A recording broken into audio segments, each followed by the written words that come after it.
on YouTube.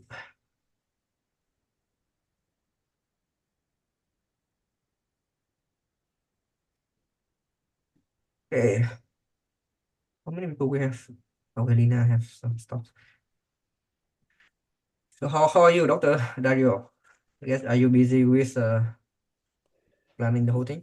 Yeah, it's been very busy. It's using this month to plan for the next 6 months and to put everything into place, travel arrangements and new business opportunities coming in. I have like an article that or notes that I'm giving someone at Nike to do Mm, an article on type, like personalities and running, mm. how you can better express yourself, your personality through your running and exercise. So after we talk here, I will actually still stay up and finish that. I think it's similar. Is it similar to your work on the yoga? No, like yoga. Yeah, I would definitely say there's like some overlap, yes. And I myself, my brother and my father were college. I mean, they were like university track and field Mm, uh, runners, and I didn't do that, but I still run quite a bit. It runs in the family, so mm, to speak. Yeah. So as soon as they approached me, I said, "Oh yeah, I definitely am happy to talk about running." Yeah, I would definitely have to check out that aspect of your work because I don't think I'm familiar with it. Yeah, On the book Jung on Yoga is actually the first that was translated into foreign language, and it is the most popular right now, the most popular book selling. oh yeah, So it's I think the title somewhat helps. There are lots of people interested in yoga and Carl Jung, so it's sort of a no-brainer. But he wrote some really wonderful stuff. I mean, psychology stuff, not to just uh, the kind of yoga people think of in America, which is more like exercise with a yoga flavor. mm, Yeah, he was writing more about like Kundalini yoga and Tantra yoga and I'm quite familiar now with Kundalini.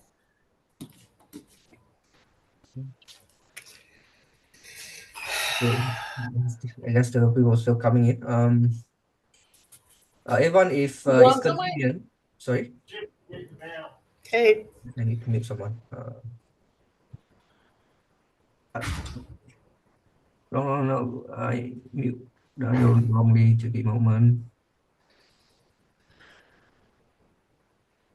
Amber, okay. Good morning, everyone. Thank you for joining us today. If it's convenient, it would be nice for us to see some faces on the screen. But if it's not, it's fine. I know that a lot of people are working now. You can just listen in to the live webinar today. So it's my pleasure today to have Dr. Dario from the US for the first time to talk to our Singapore and ASEAN community.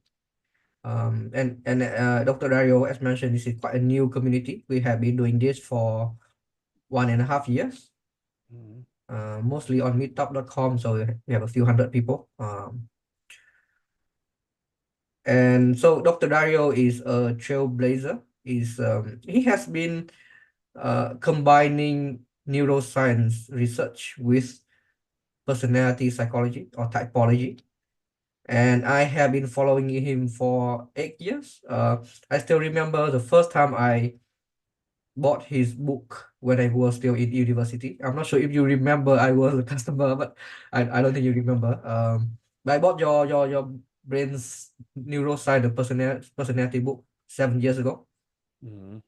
Yeah, and I have been following you since, and I think that is very fascinating that such an abstract concepts like types and how Jungian psychology can be shown in color and also like thing like flow stage and the CAP thing, and I think that is very fascinating. So yeah, it's so quite extraordinary that I managed to start my own community here for my passion, and we meet again, Dr. Dario. So a quick background as well. This is a prelude to his planned trip to Japan and Singapore in April. Um, so he will actually be physically coming to Singapore to do presentation as well as to offer to provide personalized brain scans services to interested individuals. So this is more like a promo, a teaser to what is going to happen in April. So and then so do stay till the end to catch more sneak peek and exclusive offer for his trip. So back to you, Dr. Dario. Yeah. Thank you so much for having me. And it's funny. I myself remember the first time, maybe not the first book that I sold of the neuroscience of personality, but certainly that first conference where there was a giant line of people, and I thought, oh my God, I had no idea that it would generate such excitement. So I also didn't know I was signing up for another 10 or 15 years of doing this. So it's a pleasure to share with all of you, and thank you for coming. And as I mentioned, there will be some like sneak peek and a special, like a discount opportunities at the end. I figure we'll be here for about an hour, maybe a little bit more. And I will be coming to Singapore because my business partner, who's in France, that his brother lives in Singapore with his sister-in-law, who's from Singapore. So it will also be a family excursion for him as well as my first time. Although I have worked with a company out of Singapore, two in fact, and one of them actually did quite a bit of brain imaging, not in Singapore, but they were having an international meeting, and it was really great to see like what a interesting cross section of different backgrounds and so on in one place. And we'll talk a little bit about towards the end about teams. And there is also an article on the brains and teams and personality. So yeah, shall we? Yeah, I Shall think I we pop have up the a share? reasonable good number now. We can start. Okay. Yeah. Anyone joining later can. Yeah. Okay. So it's yeah, welcome. So yeah, unlocking your mind's blueprints and diving into brain scans. It's really funny that you mentioned this, Tuan, that there's like it's a very abstract, Jungian is a very abstract concept, and that didn't quite hit me until you just said it. That we sort of Mm. like can build these bridges to something that's actually concrete and measurable. Like I didn't quite appreciate that until just now. Really, I thought you should have you have so many years of training this, so that should Yeah, be maybe compens. I just took it for granted. And but I mean, I know mentally, but I didn't feel it until just this moment. And I'm like, wow, you're right. Yeah. It's amazing that we have this technology to do this today. And not just the cap for measuring and so on, but making the reports and analyzing and that kind of thing. So what do we hope to cover today is some of this use of brain imaging to understand personality. Of course, brain imaging is used a lot today. EEG, the technology I use, has been used since, well, actually for about 100 years, but the kind that we do has been since the 70s. Um, and this idea that brain imaging actually allows us to see something about personality and supports I don't want to say prove, it statistically supports this idea of different personality types of patterns, and that brain imaging can also complement what we know and add new dimensions to it. And things like flow, for example, and just in general, like increasing self-awareness and bringing in skills, allowing us to talk a little bit more about emotions and how people are together. Also, the developed self, in term from studies of genetically identical twins raised separately, that we know that personality is 40 to 60% inherited, which means it's 60 to 40% environment. So how do we represent the environment in this? And I will address that question because the brain is really showing like a snapshot of our developed self. Of course, there are benefits to individuals and to teams, I think particularly in terms of careers, but in many different ways. Sometimes people just, many of the results maybe are not so surprising, but there's always some results in a person's report that do really strike them as interesting and important. And then, yeah, we will have a sneak peek into the upcoming brain imaging sessions when I come to Singapore the second week in April. And 11 this to is, 15, yeah. yeah. And I haven't picked a hotel yet, but the flights are already booked, so it will happen. And this will be also a chance, the here and now, for the next few weeks to reserve at a special discount. And we'll have time for Q&A at the end. Yep. So the first few minutes, 5 minutes or so, I just like to talk about the history to put it in context. Not so much like the neuroscience history, but just Carl Jung and Isabel Myers. And of course, there are other people as well, David Kiersey, a variety of people in this community going back 100 years or more. And central to this, Jung said, is this model of personality is simply a language, a way to describe how people can become one-sided. So an example would be handedness, like most of us humans, probably all of us here have two hands. I'm right-handed. Of course, I use my left hand all the time. But really, the right hand is the preference and the thing that comes easiest, and I don't have to make a decision every time I go to write, gee, which hand should I use? No, it's something that is there for convenience and occurs naturally and is where we have more skill. So just a simple exercise like signing your name can really say what type is about. That it's not about like, oh, you only do thinking and you don't do feeling. No, it's you have a favorite hand, maybe the thinking hand, maybe the feeling hand, or the other way around is then the sort of support hand. What else? So Jung also said that in general, people can be biased psychologically, and that this is useful.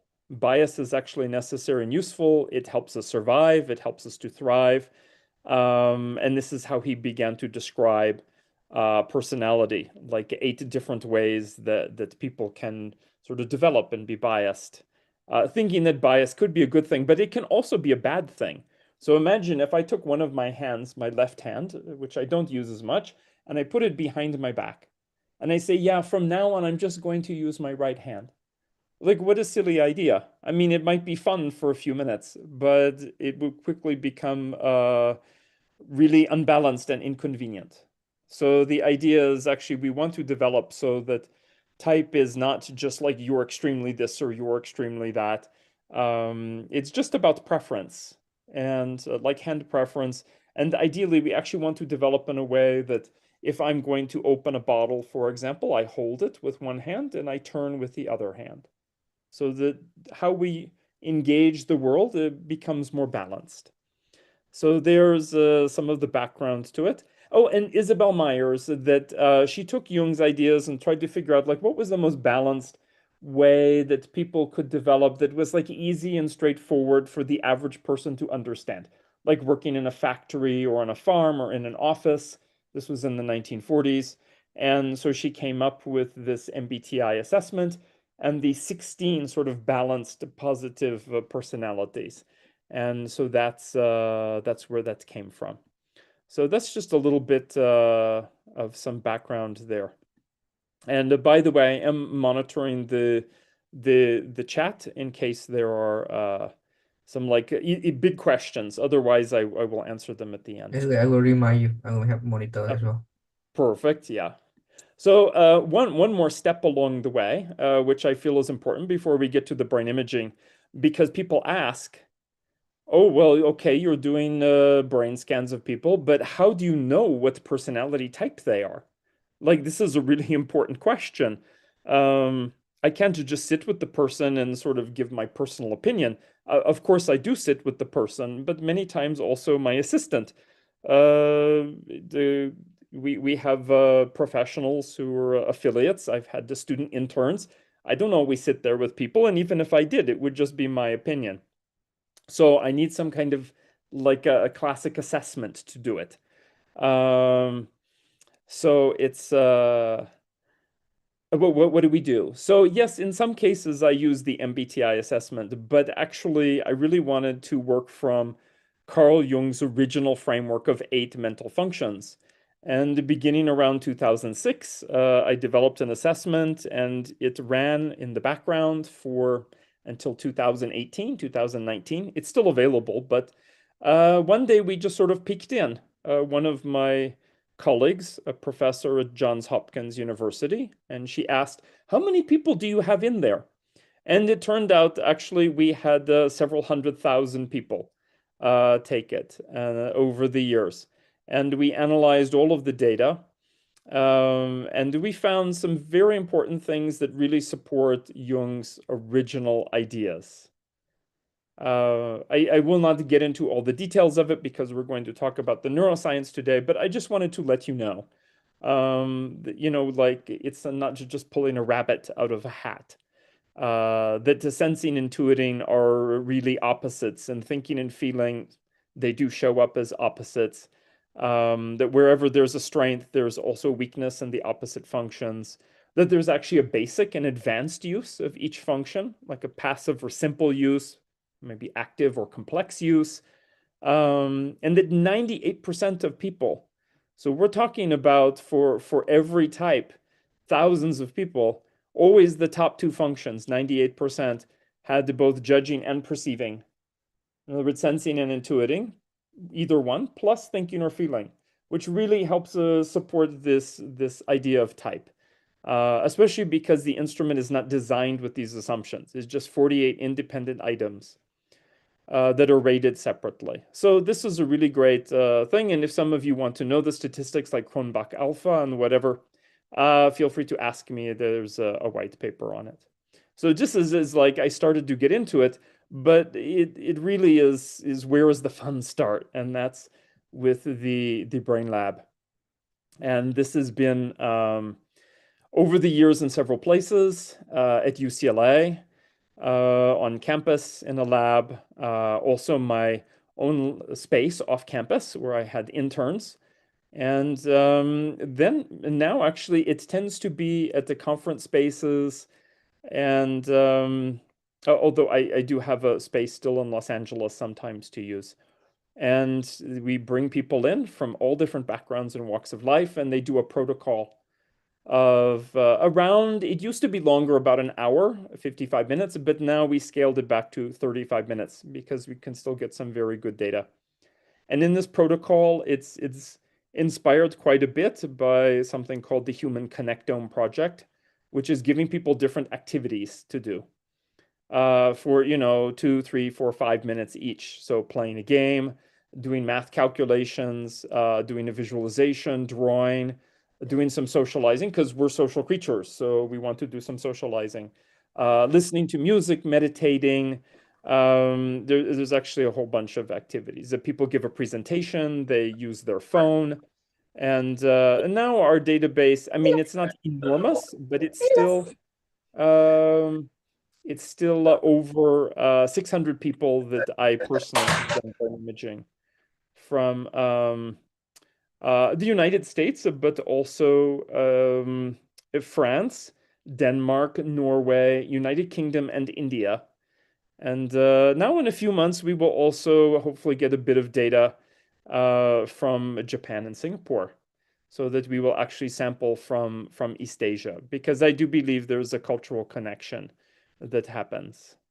So this is just some pictures of the lab, and the equipment has also improved from just 16 sensors to 20, and now we have 32 sensors, and then from having wires to being wireless, so that a person can get up and move around, and a much more natural experience. And yeah, so that's some of the excitement. By the way, this red cap you see here, this has been in use, this red cap, for over 50 years, believe it or not. This is like a classic EEG medical piece of technology. But there are some new ones now that maybe don't look so, I want to say like classic, but really, really give us more to do.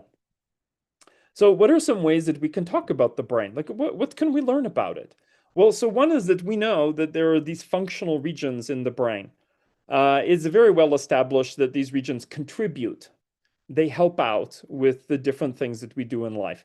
So the hearing, for example, or vision, which is actually handled more towards the back of the head, the executive regions.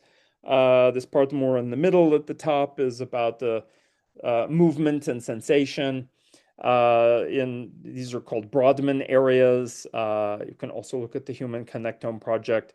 And so, yes, there are these different regions that have these functional contributions. Of course, they work together in networks so that everything about the brain, in a way, is teams, that they support each other. Yes, sometimes like just listening to words and the content of the words only, that's going to be like one region a lot.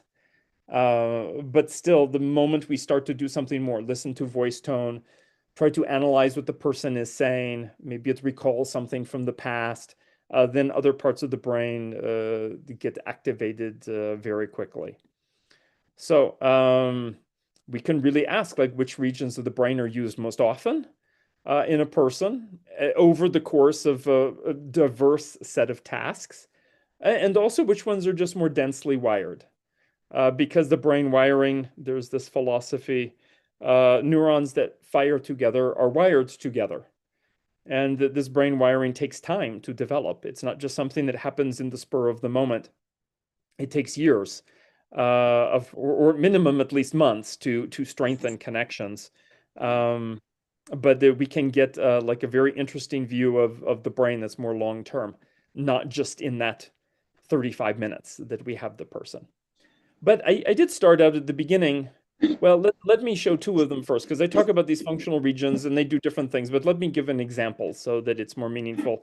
And I think for many of you who are in, you're not students, you're adults in a workplace, and what's a good way to understand it? So two really important parts of the brain are right behind your forehead. I like to say avoid damage to your forehead. That's why we have a nice thick bone there. That your brain has like a left prefrontal cortex and a right prefrontal cortex, and they're connected here and everywhere. And we can think of them as like two CEOs, and they help integrate and conduct everything else that's happening in your brain, even deeper in the brain. So I call one of them, the one on the left, to be goal focused. And there's a nice little image here that gives a sense of how that region works. And then the one that's open-ended. And this is a little cute. I don't know if you have Tom and Jerry in Singapore, but they're very popular for, gosh, I don't know, 50, 60 years in America, at least. So we know that what these regions stimulate them and how they work because they get active when people do different things. When a person focuses their attention, when they make a decision, what do you want to order at the restaurant? You're sitting there and you're like, oh, this, or that. Oh, okay, I will have this third thing. Then that part of the brain lights up. When somebody asks you why, like explain to me why, you have to put together the explanation. Filtering out distractions, noticing mistakes. It's also known this region is involved in happiness because the person is confident and composed and they're moving towards success. They're focused and they're not distracted by things like failures or criticism. The brain just stays focused and is also very good at excelling at one task at a time. And then this other executive is active when you brainstorm. We see people, we give them brainstorm tasks, and all of a sudden the brain lights up and gets active. What stimulates the senses? Like just enjoying playing a video game, or taking in art, staying open to new information, noticing when you were in a process, like where you are. So if you go online and you start to do like a online banking, are you in the middle? Are you at the beginning? Are you at the end of your task? How do you know where you are in your task? For all the things that you plan to accomplish, it's this part of the brain. is also known in leadership and brain imaging studies, and not mine, but other people's, that this region is people who are more active here have better skills in facilitating a group with an open-ended task. And people with more activity here are also good at reflecting on data and emotions and inputs, a criticism, and so on, even if it's quite negative. The person remains open, and they're also better at multitasking. So these are two things that we have in our brain, and just like we talked about handedness, that we both use, I mean, we all use both sides. I mean, unless you've had a horrible concussion or like brain injury or something. But most people do show a bias, like more one side or more the other side, as they go through the days, the different tasks that they do. Maybe it's not a big difference, but when we look at the wiring of the brain underneath, sometimes like one executive or the other is like really, really strongly connected to the rest of the brain. And the other one is just like, yeah, I do my thing, but they play a secondary role. So we can ask people to just look and make a decision. And, do they do more judging or perceiving? Because that's sort of what it's about. Um, but I think it's just as exciting, if not more so, to actually do the brain imaging and like find out with the data, like what is the person's actual preference. So a quick question. Yes. So Perfect time for for a question. the right executive, do you mean is related to all perceiving function, or does it look like more like extroverted perceiving function? I think it really that sensing and intuiting are both related to the right executive. Mm, And that thinking and feeling, which are the decision-making functions, are more related to the left executive. I see. So Okay. regardless of which one you are, so the left executive region, whether you're thinking type or feeling type, that's when your thinking or feeling kicks in Mm, and is able to be focused and make decisions. And I mean, this is very actually similar to what we think thinking or feeling is about. Making mm, decisions and coming up with explanations, having principles, all of that. Yeah. yeah, so it's less about the direction of extroversion, introversion. It's more about, okay. Yeah. Yeah. Yes, exactly. Okay, and Mary asked a question about I think I'm not sure if it's relevant now. So Mm. if we can write with two hands, does that Mhm. make any difference in our brain work? I do get some people who when so always when a person comes, they fill out like a demographics form, and it asks about handedness among many other things. And some people do have mixed handedness. I don't say, oh, they have to be ambidextrous, just do they have mixed, like, can they write with both hands? And there are some people who do. I haven't analyzed the data in depth about it, but I do know that left-handed people, their brain is wired somewhat differently than right-handed people in a consistent way. So I'm guessing if it's both, then if the person can do both, then there probably is a nice sort of balance, at least in the part of the brain here that controls like the use of the hands and the use of words, because language and hands go together when you're writing something. And that's where it tends to be when people are left-handed or maybe very right-handed. Um, I understand, like it's a little bit of a continuum, a little bit, because I'm right-handed, but I can play musical instrument with my left hand. I hold a hockey stick with the left hand. There are things I do with my left hand. So it's a good question to ask, yeah, because there are things that there will be some difference. Okay, thank you for that. Yeah. Yeah. So this is the way that I was like 15 years ago, and this was a very common way for a lot of people to analyze brain imaging data. Is we can just say how or ask how active each brain region is, like looking down from the top, the bird's eye view of the brain.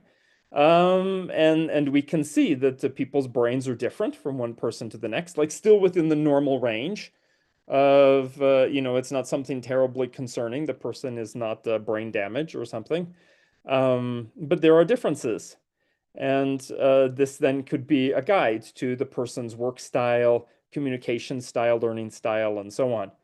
We could look at it that way.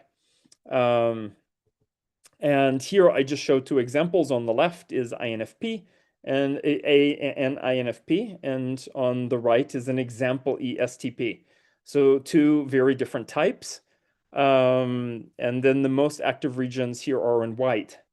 And we see actually those are quite different.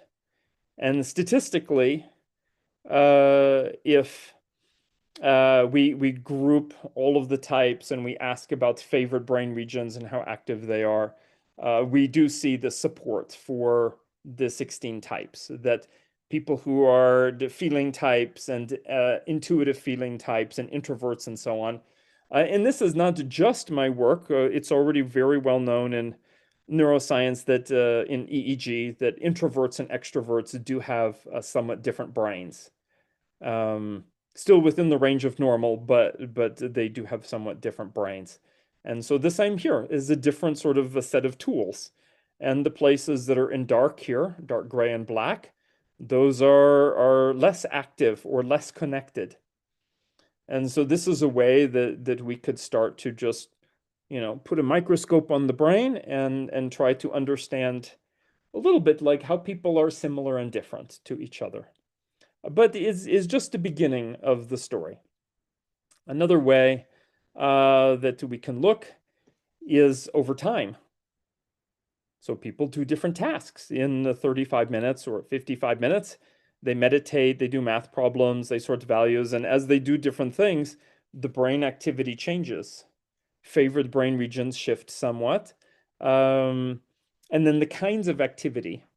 I won't get into like the nuance of EEG, but there are different brain waves like delta waves and theta waves, alpha waves, beta waves, gamma waves. They're a little bit how you think of like a radio.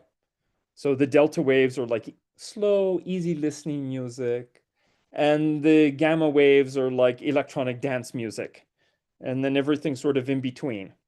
And generally speaking, people have more delta and theta than anything else, unless they're really like excited or learning a lot, something like that. But we can analyze the data this way and find out like, oh, like what was most engaging to the person? When were they most pushed to, get interested to learn? When did they have more excitement? We know that beta waves are connected to dopamine. So if there's more beta waves, then that suggests there's a dopamine release that happens there. And this is another way to analyze the data. I don't do a lot of analysis here, but I do give people this feedback in their reports. And it is a nice way to, remember, oh yeah, I did these different tasks, and when was my brain more active or less active? And we can see that. And then this part here about the getting into flow. And I'm putting something here artistic. I could put some actual brain image here, but I feel like the artistic is more fun. And what is flow? Like trying to nail that down to a definition. What I have found is, well, there are different ways to define flow, but the way that I found most fascinating, especially in the first few years when I really focused on looking for it, when all brain regions are synchronized, like synchronized swimmers, it's all relaxed but energized. In EEG terms, it means they have delta waves, but the delta waves are at maximum amplitude. Is like turning on the radio and hearing easy listening music, but the easy listening music is dialed up to like the highest volume. And they are improvising at a task for which they have expertise. So this is like a jazz musician. Okay, if you're just improvising, but you're bad at it, you're not going to be in flow probably. And if you have expertise, but you're just following something you already know that's routine, and the brain activity is not going to be so active.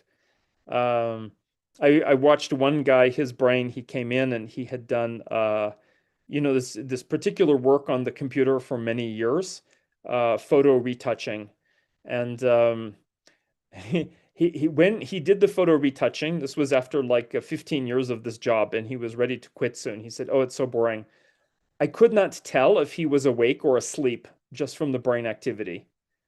Like he looked like he was just asleep. as he was doing it, because that's how little brain activity it required from him. When can flow happen? It can be a hobby. It can be someplace, something that's part of your job or your career. So if you're a dancer or a musician and you get into the state of flow, I know I'm an amateur, like a guitar player and singer, and sometimes I know when I'm in flow. I hit it, and sometimes I'm just not, and I know it because it's not as good, or it's bad. And there's another time when flow comes up, when it relates to our personality type. So for INFP and listening, INFP, like their brain is in a state of flow as they're listening to somebody else. I mean, that's pretty amazing if you think about it. Like the effort that a dancer or musician puts in to doing what they do, that's what the INFP, their effort they put into listening. Recalling the past. So ISTJ. I saw this with many ISTJs, the young ones especially. You ask them to recall the past and they go back to some memory and their brain gets into the state of flow. It's as if they're there again, experiencing it in the flow of it. For INFJ or INTJ, it's about flow will show up when they're envisioning the future. So the different ways that flow could show up, and I think I do talk a bit about this in neuroscience of personality. It doesn't always come up now, but I feel it's a really important part of it to know that your personality is a guide in a way to what your sort of hidden flow is. And also you can develop flow from your career. Like anybody who's a dancer or musician could actually get into state of flow. It doesn't matter what type they are. Yeah. So how about I will talk about this one and then we can answer questions. So this brings us up to date now, where I am this year. So this is like our little timeline or history and neural circuits. So this is where the sort of the avant-garde area of brain imaging is right now. To look at the results and feed them into the computer and to use an algorithm called Hebbian learning to determine what are the long-term connections in the outer layer of the brain that's like so thick and important in humans. That takes years to develop these habits. Like, what does that look like? And actually, people can look very different or very similar. So let's take a look at two examples.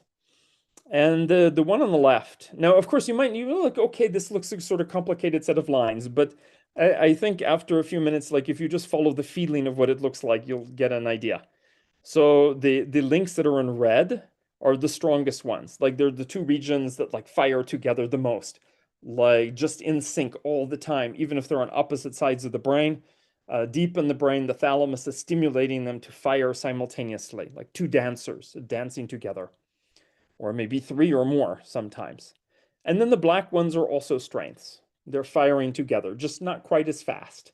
And gray, they're strengths, but they're sort of like to round out the picture of the person.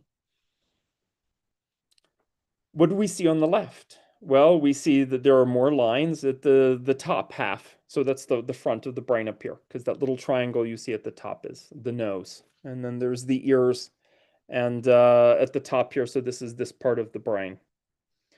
And there's a lot of front connections. And we can look at this and say, yeah, this points to somebody who's more extroverted or at least more dominant style. They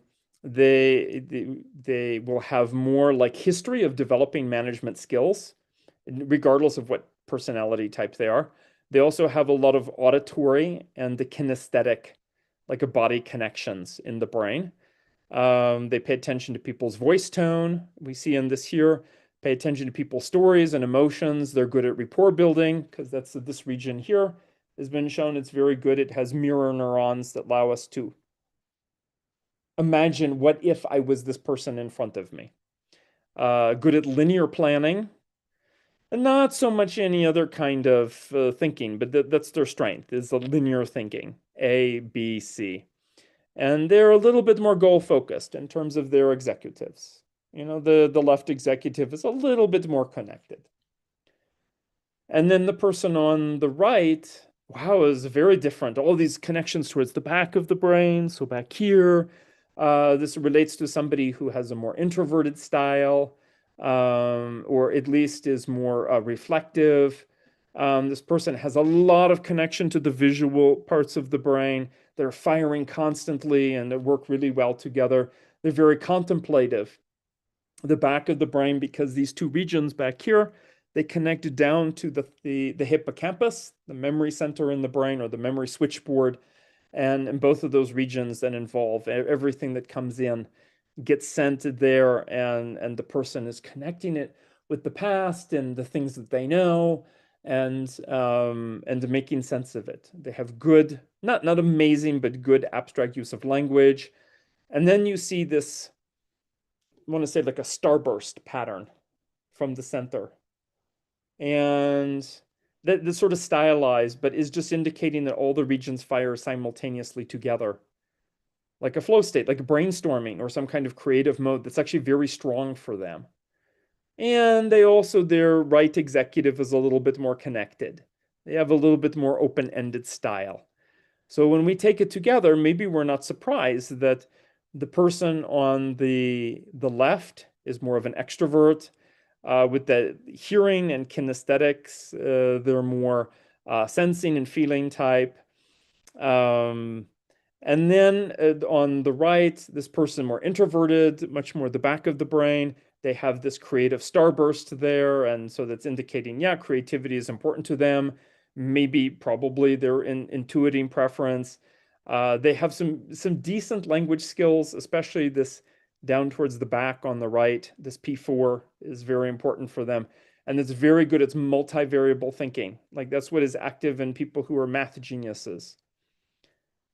So already we can see how personality shows up. And I've added an extra letter here, and we're going to talk about that in a minute.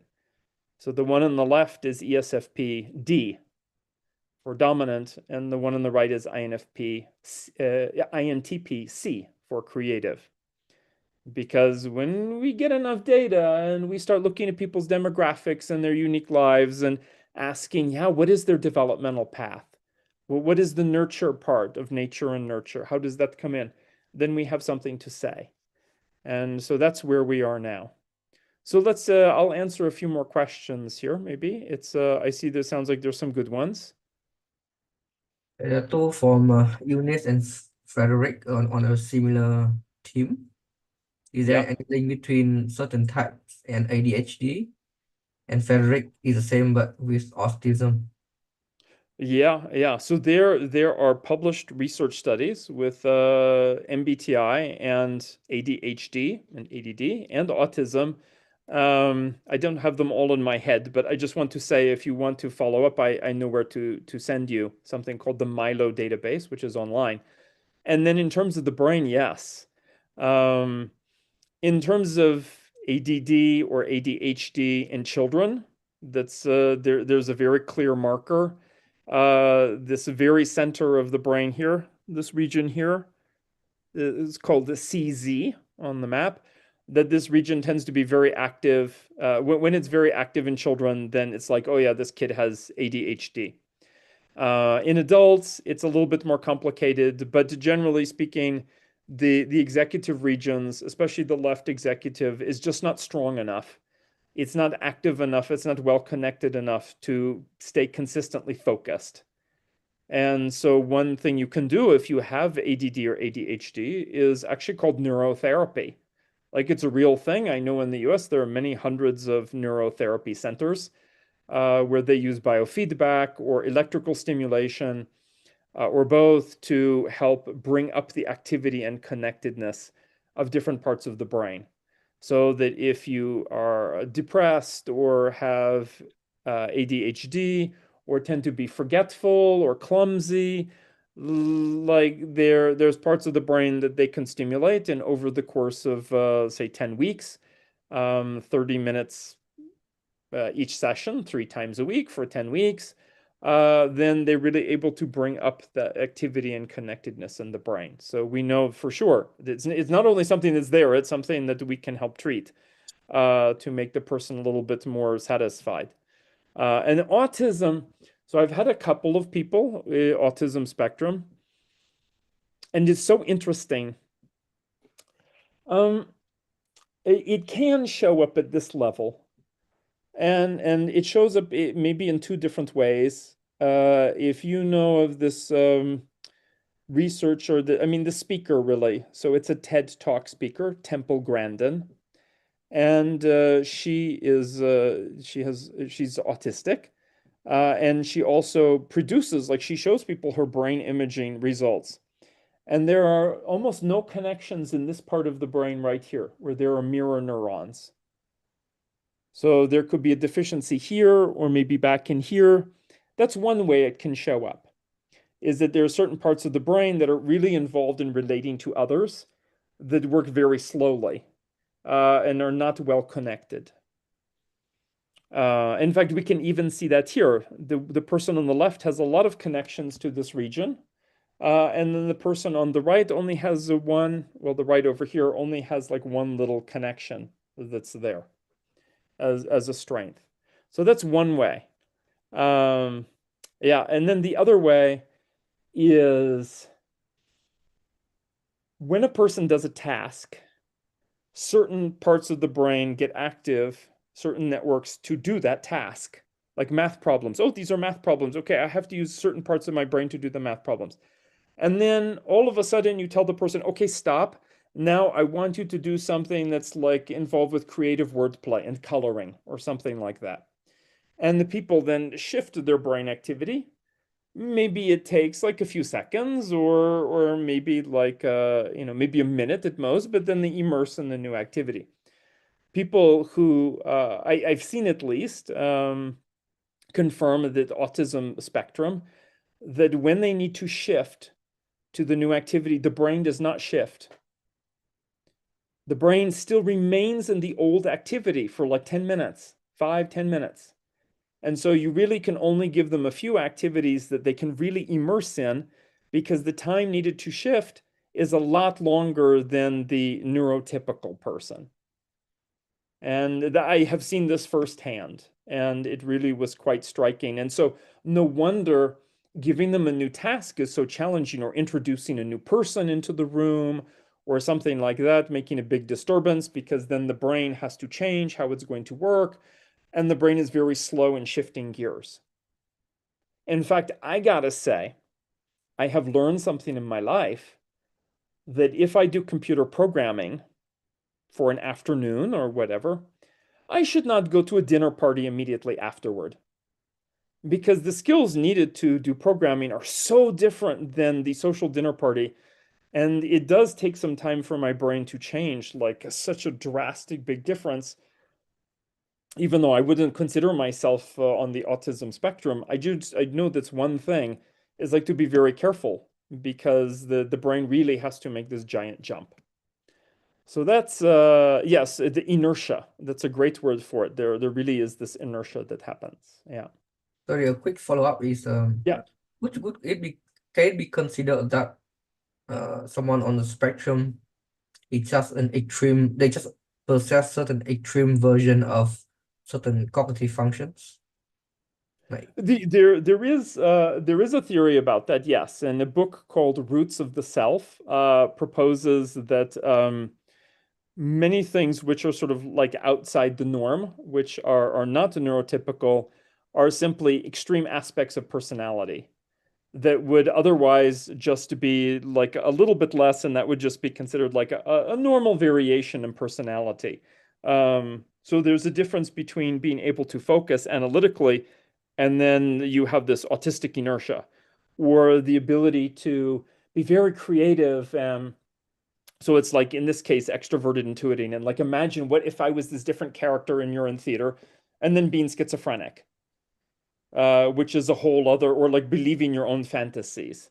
There's something called the cingulate cortex, which is below the neocortex, which helps regulate a number of things, that when that doesn't quite work, then the person hears, say, a voice. Is it their own voice that's speaking? Is it another voice and that's in their head? Is it an actual person in front of them that's speaking? Like, how do we know? How do we know when we hear a voice that it's ours or somebody else's, or if it's a real or in our mind? So there's parts of the brain that handle that too. I don't have a strong opinion about it because I mostly see non-clinical people almost entirely. I mean, I can count on like, well, I don't know, less than 10 people I've had that are like really clinical examples. You know, Yeah, like a yeah. severe, the major depression or like severe car accident damage, something like that. Yeah, because going back to the theory, I think Carl Jung was mostly working with patients. So Yeah. he just used more extreme example to kind of hypothesize about cognitive functions. And I would reckon, and at least from my understanding, is maybe ADHD have more to do with extroverted perceiving functions. Yeah, yeah, Yeah, yeah. and That that would autism make is sense. introverted perception. Yeah. Yeah, it's yeah, and it's true. He really he focused a lot. In fact, if you a person opens up his original book, Psychological Types, in only one chapter does he talk about the types. And for the most part, he talks about all the ways that they can go wrong and be neurotic or extreme. Um, because he's coming from the point of view of a psychiatrist talking about patients, not necessarily average person on the street. In fact, he says that if a person were really a pure example of their type, they would probably be crazy, or like really, really so unbalanced that they would not be functional. Um, yeah, so the original readings there are maybe not easy to get through, but are pretty good, very enlightening. So let's talk about a little bit about the workplace and some of what I see here that I feel gets us into applications. Um, Looking at the brain wiring and people's demographic information, a cultural background, where they went to school, what was their academic major if they went to college or university, what do they do in their career, how do they do it? Like, are they working in a big company or are they like independent consultant? You know, someone could be an artist and they're an art teacher in a school, or they could be an artist and they rove around the world doing their own thing. You know, there's lots of different options. And what I found was something really, at first surprising, but it actually matches the ideas of a number of other people, the observations of a number of other people. Dr. Helen Fisher, who works with neurotransmitters, Ukrainian psychologist Dr. Viktor Golenko, social psychologist Dr. Richard Nisbet. Um, and what we found is that so the words that I use here are from Dr. Viktor Golenko, but they do have a lot in common with both his work and Helen Fisher's work with hormones. So it's and then for me, it's looking at the brain wiring that we can sort people's results in brain wiring into different clusters, um, and what do we see? So and this is separate from type, like anybody of any type. So you could have a dominant ISFP or dominant ENFJ. You could have a creative ISFP or normalizing ISFP or harmonizing. Um, and these are really reflecting the expression of your personality through your life experience and your skills. And yes, when people were young, like the youngest group of people, age like 15 to 25, that the gender seemed to play a big role. But for the most part, at that point afterward, it was quite clear that career and the work environment play a big role because your career is something you're doing at least 40 hours a week, maybe somewhat less, but or maybe somewhat more. But that's a lot of repetition. And how do we get our brain wiring? Through repetition. So there is a kind of individual, the brain wiring is more towards the front of the brain.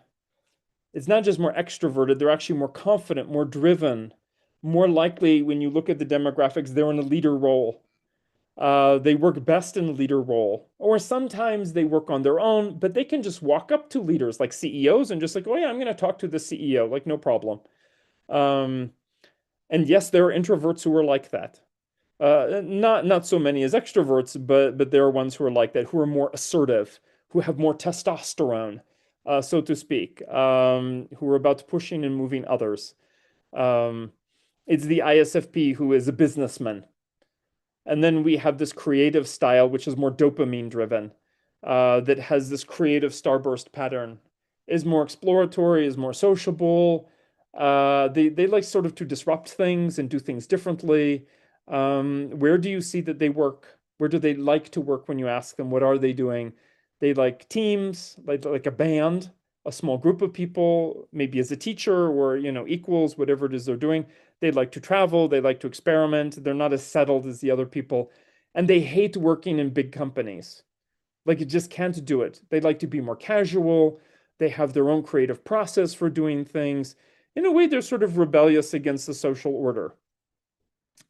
And then the normalizing, as Dr. Galenko calls them, and Dr. Helen Fisher relates it to serotonin. And what I see it is a certain way the brain is organized that's like a farm with fields, or a quilt with like a nice square regions. Everything is connected to everything else in a very simple, linear way. And a lot of people are normalizing, as the word would suggest. And they work well in the support role. They're the kind of person who is more socially well adjusted. Even if they're an uncommon type, they're well adjusted. They work well in large organizations. They care about the success of the organization and their coworkers. They're good as specialists, and they tend to be a little bit more formal. And so we see these natural variations. And harmonizing, we don't want to miss out on those folks. So this is a pattern which I call a diamond pattern.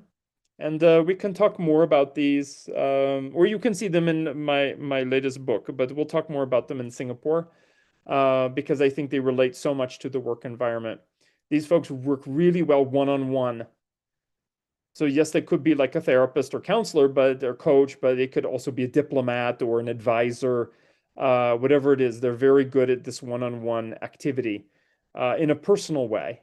And Dr. Helen Fisher relates those to oxytocin, like having that touch that comes in.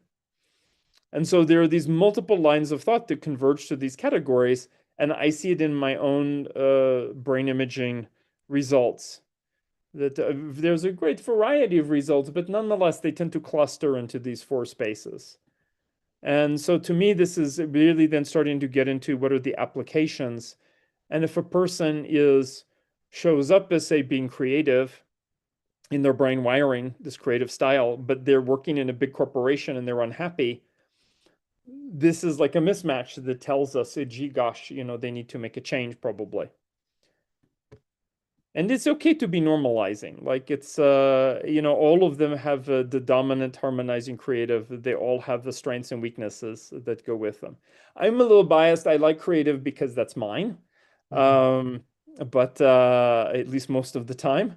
So I can see that and I like it. I find it very hard to work in a cubicle at a desk in an organization, even if it has a big window and I get a creative role. It still stretches me quite a bit. Whereas I know other people of my same personality type, yeah, they're fine. They go work as a programmers for 10 years, and then they have their like the interests on the side that are their creative interests as hobbies, and I can't do that.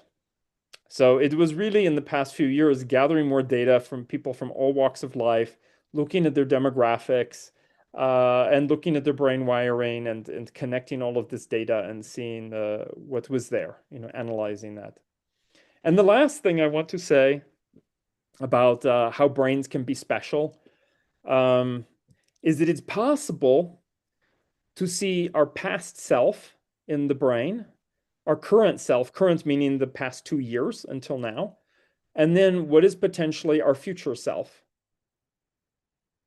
And that is also, I have found in just like presenting it this way to people the last few years. My business partner really pushed me to show this. And then it turns out, yes, it's meaningful to people. That there's a way, and I won't go into the details, but to say that the things which our past self that were really developed, that have become automatic. We don't even think about them. They're very quick and easy to do, or they're just pushed into some back room of our brain. Those tend to be the low frequency, like brain waves and the connections that come with those. And then we have this like combo current view is statistically the past 2 years until the day of the EEG session. But that doesn't mean that's your destiny, because all of the high frequency stuff, the gamma waves and some of the beta waves, are really saying, yeah, when I push myself, when I go for that reward, when I'm learning, when I'm excited, then the brain can behave very differently. And if you keep practicing those things in the challenge environment, eventually that stuff will become the normal now. Of course, it takes a while to do that.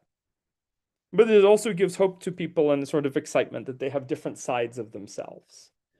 So this is something that I'm just presenting to people's in their brain reports for the past year and a half or so.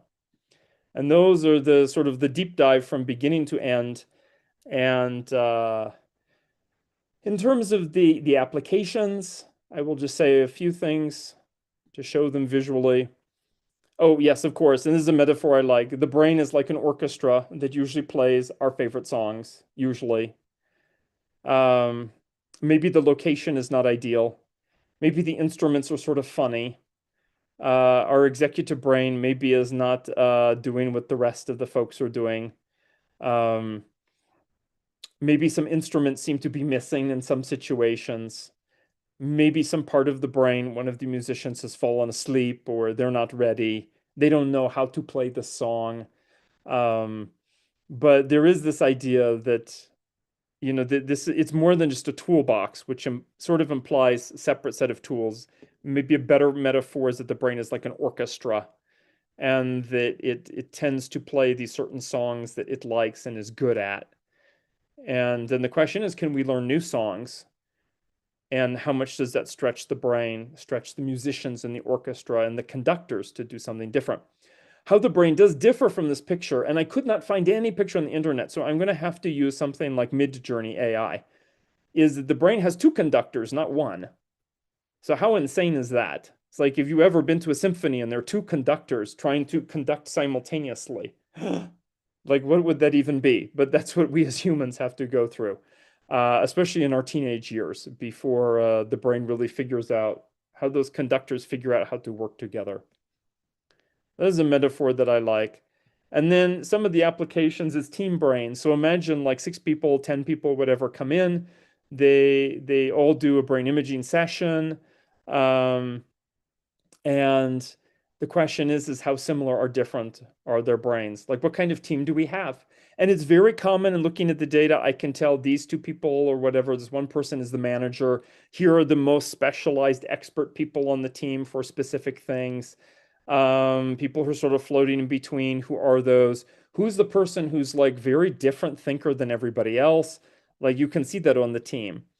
And so that's really cool when a group of people come in who are from the same company and maybe even working together, and then we can give them a composite view that's not any one of their brains, because of course the results are kept private. But although people do like to share their results, because we give them in a way that is not like threatening. It's not an IQ test or something like that. But yeah, it's like, what's your team's brain? You know, that's an application. And another application that we've been doing for a few years, this is something I do in Norway, is brain imaging and these neuro insights, using them with AI and simulation-based learning. So people go through gamified training situations, you know, that are similar to their workplace, that there's problems they have to solve and decisions to make, and they get negative feedback, and one of the characters yells at them, and then, you know, there's a negative consequence, and then they have to make another decision. And we can track how the brain changes as people go through these scenarios, and understand, like, when a person realizes they've made a mistake, what do they do?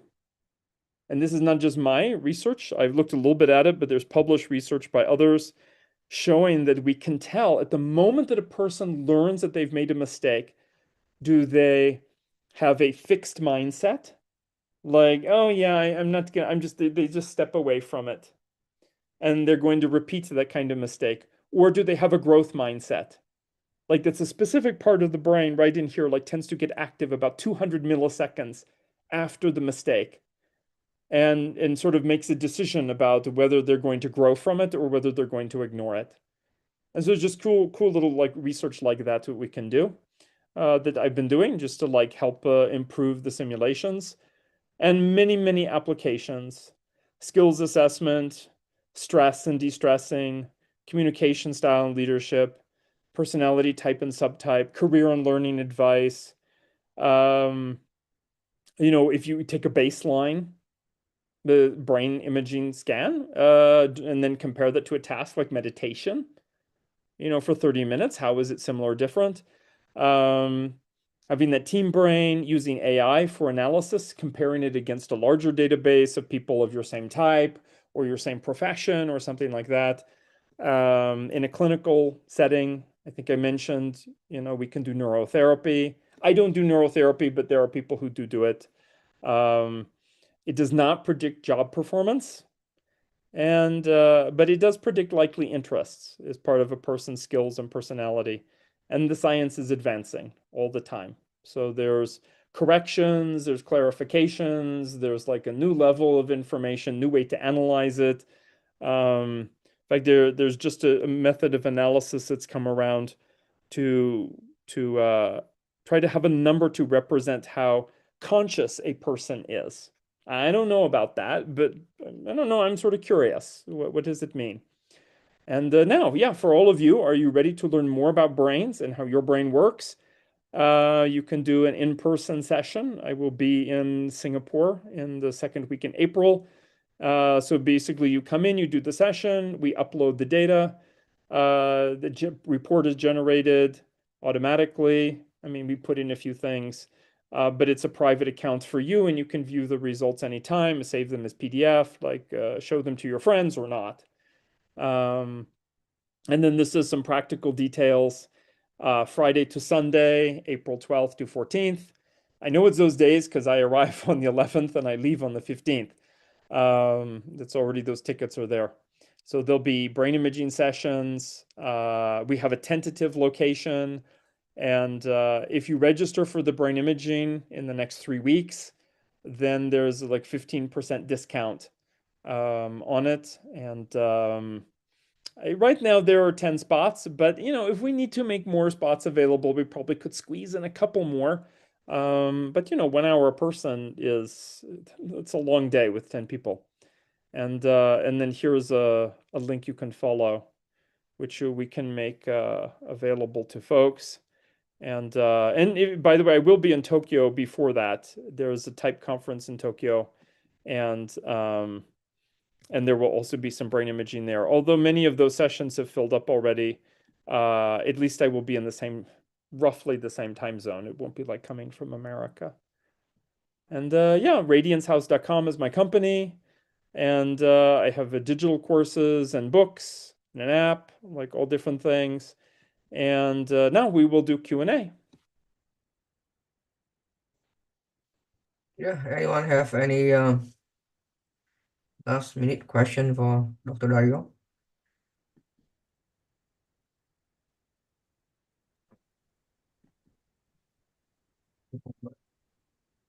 Frederick, you have any question?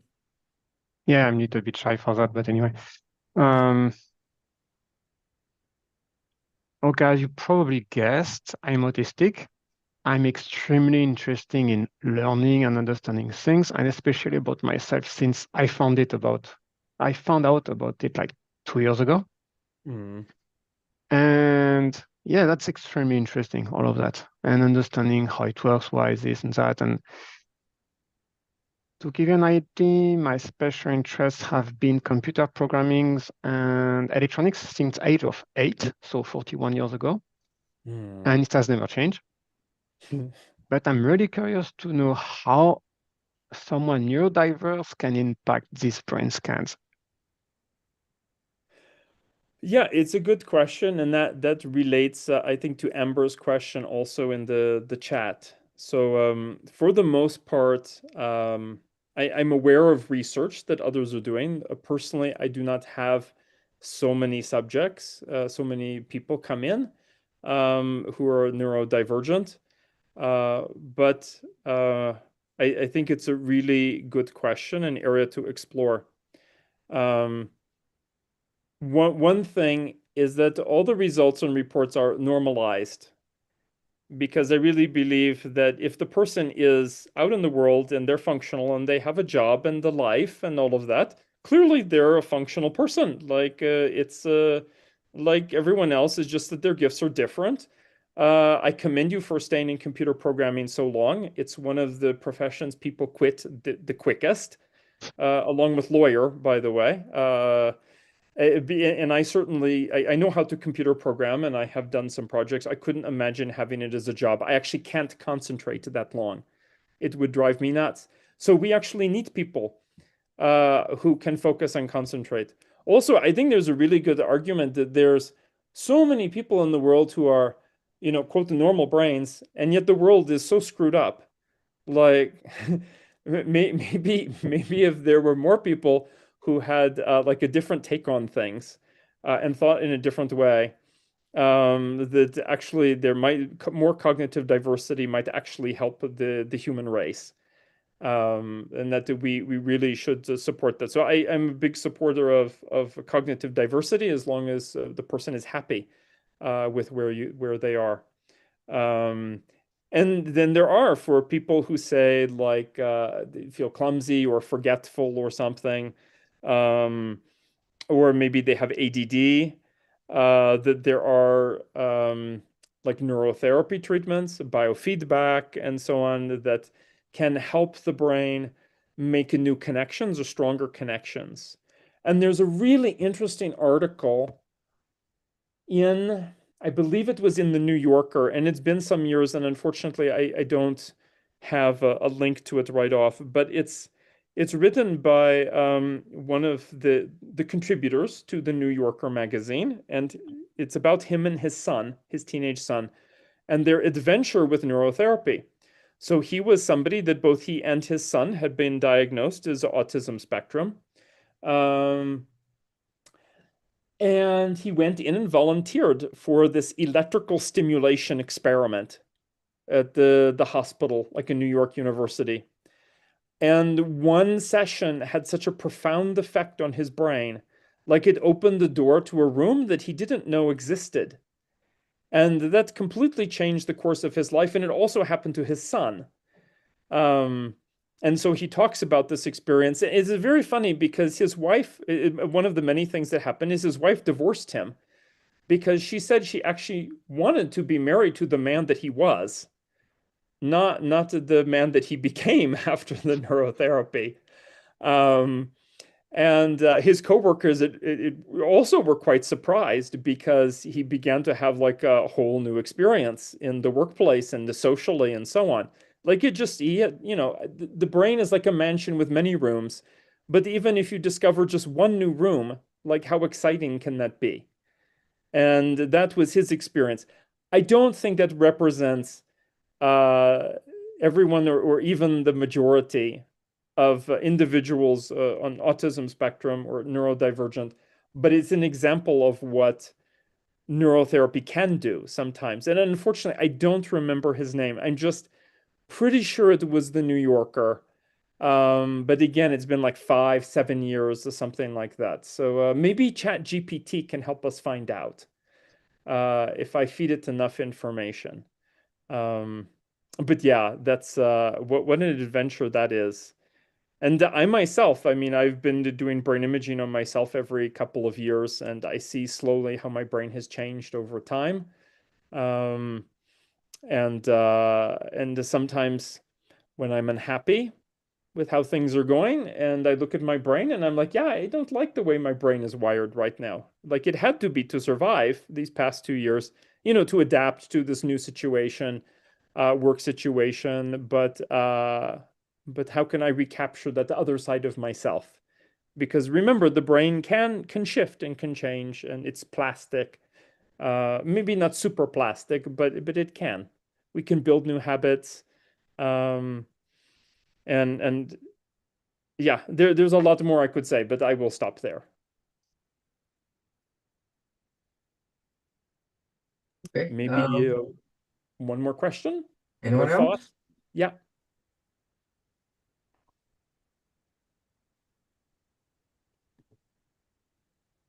I would be extremely interested in scanning my brain through your procedure, but me going to Singapore will be It's not that far. complicated, to say the least. It's not a Thailand. far problem. You can It's join us for on our meetup as well to meet the member here. Yeah. Where are you located, Frederick? Bangkok. Oh, you're in Bangkok. Okay. Well, you can consider Japan. I mean, yeah, a lot of people are going to Japan now. Just have to book Yeah, early. Japan, once you get there, is very cheap. It's I even booked after all of the It's not a conference money stuff. problem. It's Yeah. me going somewhere unknown, and Oh, yeah, I'm a stay-at-home guy working yeah, from yeah. home. I have worked from home for almost the past 27 years. Wow. Yeah. Yeah. And despite me being a linchpin for the company I'm working for, I do it from home. Hmm. Yeah, it's then maybe Japan is not a good idea because I know from having lived in Japan, and I do speak Japanese, but someone going there who does not speak Japanese, that's like a culture shock, even for people who like to travel.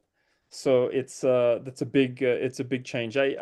My impression for those in Singapore, correct me if I'm wrong, is it's a little easier to get by in English in Singapore. Yes. And I speak Chinese anyway, so. Ah, okay. Yeah. Yeah. Yeah. So yeah, you can consider coming. Since we have a community here and you have been meeting us on Or some of perhaps the I could meetup. try to do the trip in the same day. That could be better than spending a night. That could be doable, perhaps. Yeah, I have to study. I'm very interested, genuinely. Yeah, and then maybe in the future there might be an option to ship the brain scan. There might be a Then brain I scan. guess you need like specialized operators that know that stuff. Yeah, So I guess. I guess not. Yeah. So Maybe. if there's no other question, yeah, I think thank you so much. Where can I yeah. where can I find the web page about your Singapore event? I will consider I if I will send it can. again. This video, the recording and the detail in an email Okay, to your email. perfect. Okay, perfect. Oh, Yeah. yeah, you have it, but I can write it here. I will send via email as well. Yeah, I don't have it right open at the Yeah, it moment. would be a good idea to have a page for that after this. Yeah. But Yeah, because I'm thank you. really interested. Yeah. No, I Okay. have your email, Frederick. I will send it. Thank you. Yeah. I love learning stuff, and that's a very good thing in being autistic, I tell you.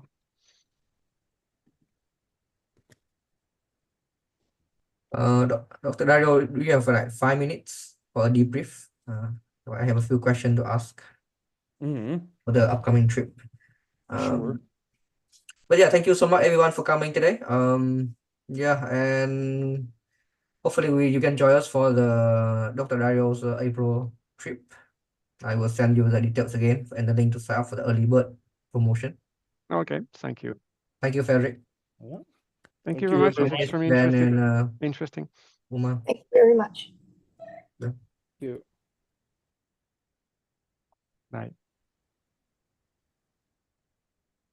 Stop recording. Yes.